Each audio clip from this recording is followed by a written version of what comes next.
How do you think that RIPTA's current funding struggle for the existing system is going to play out for the ask for the new network? Right. This is a really confusing issue for people. When it comes to federal funding or even state funding, not all dollars are the same. Your dollars for operating the bus system are completely separated from your dollars for buying the buses. There's a difference between capital expenditures, capital budget, and operating budget. And you cannot switch money from one pot to the other. That's just the way it is, unfortunately. And so, no money would be coming out of the operating cost to build the streetcar. And if they apply for this grant to build the streetcar, none of the money they apply for from the federal government, which would be about 50% of the project, could go towards other kinds of capital expenditures for RIPTA either. It's really a very specific grant. If Rhode Island and RIPTA don't apply for it for this, some other state would probably apply for it for their streetcar system. So money from the federal government comes with a lot of strings attached, and I wish it was more fungible. I wish that we could just build a really good operating system and spend money operating it, but it just doesn't work. It's all bureaucracy, unfortunately. What do you view as the major overall transportation challenge, not only in Providence but across the state in general? Across the state, I think funding. Funding is always an issue, and I often get surprised by it because I've been in the transit industry for over 25 years, and it seems like we go through this cycle once every 10 to 15 years. And you'd think that after a while we'll figure out how to get over this and deal with other issues, but it never goes away. So funding, for the most part, I think what typically happens is, we get funded, everybody gets kind of lax, we relax, and we start focusing on other things and chasing, putting out fires. And then we forget again that we need to talk about funding. The bottom line is funding. I think if we can find a more sustainable way to fund public transit in this country, I really think public transit is poised to do a whole lot more than we are doing right now. It seems like every 10 years we just, we almost regress. We make all these good steps forward, and then the funding crisis hit. Here we're taking steps backwards. So if we can find a way to solve that problem, that I think is the time. I know the funding challenges right now that RIPTA has. I mean, I'm very well versed in that. But for somebody who's coming to the issue new, what is the major challenge, the funding challenge in the General Assembly with that, in providing enough funds for RIPTA to operate efficiently? Yeah. Well, the problem with RIPTA funding is because RIPTA is funded through a declining tax base. By that I mean, as less and less people use gasoline, RIPTA takes in less money.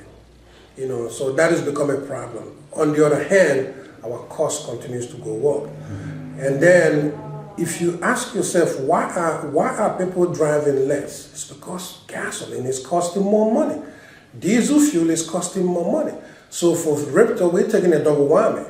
The cost of our main source of moving the buses are going up, and the source of our main revenue is going down, all because of the same phenomenon.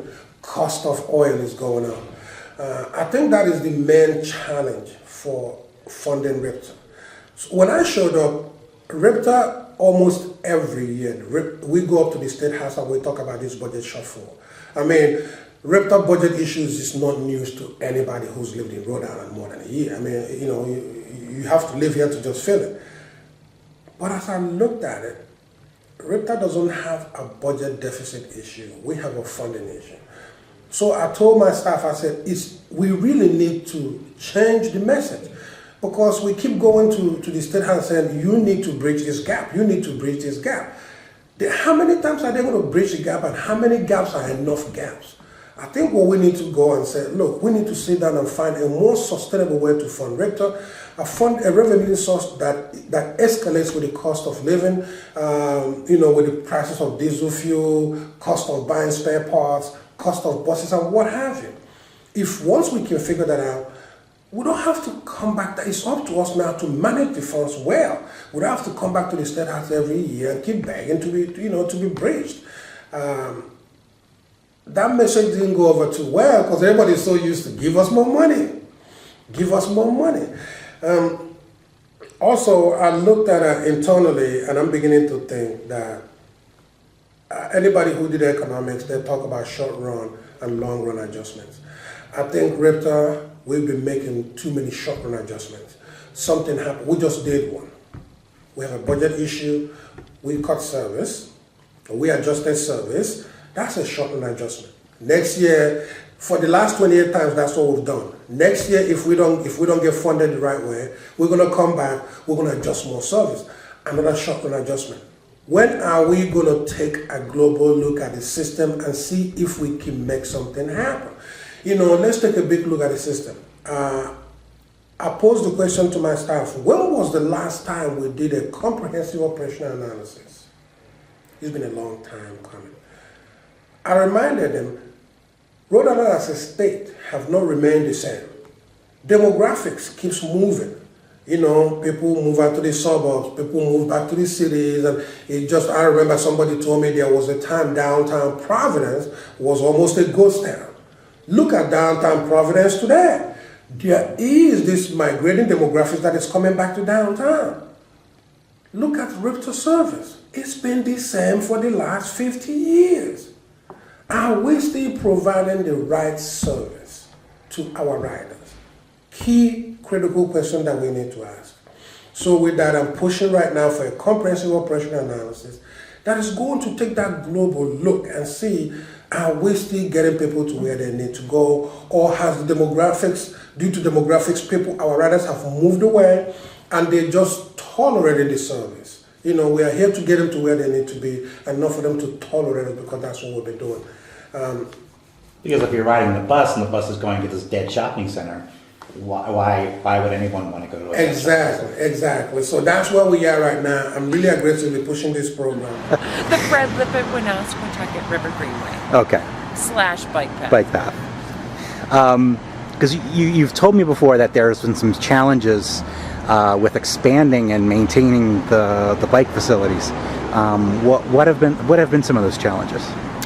I think currently for us, the economic situation for a lot of the towns has become pretty rough, specifically in Johnston. And for the Woonasquatucket River Greenway, each municipality, so the cities and towns have to take on the maintenance responsibility. And I think in years past, the East Bay Bike Path and also the Blackstone, those paths and Greenway, they're maintained by the state of Rhode Island.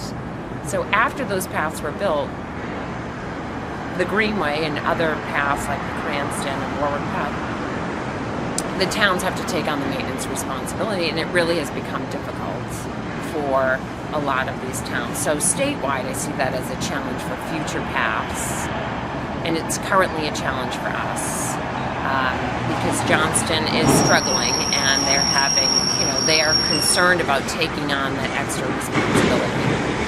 So right now we're working on potentially stepping up to the plate as a nonprofit to really help out the towns and kind of creating a private-public partnership that may work on maintaining the bike paths. So that would be a way to... The local government has been very supportive of our initiative, and I think that's one of the beauties about Complete Streets. It's about incorporating Complete Streets into the work that you plan to do in the future. It's about incorporating Complete Streets in the maintenance and repair that you're planning to do in your city. So if done properly, we could improve the walkability of the city of Woonsocket without spending an additional dollar.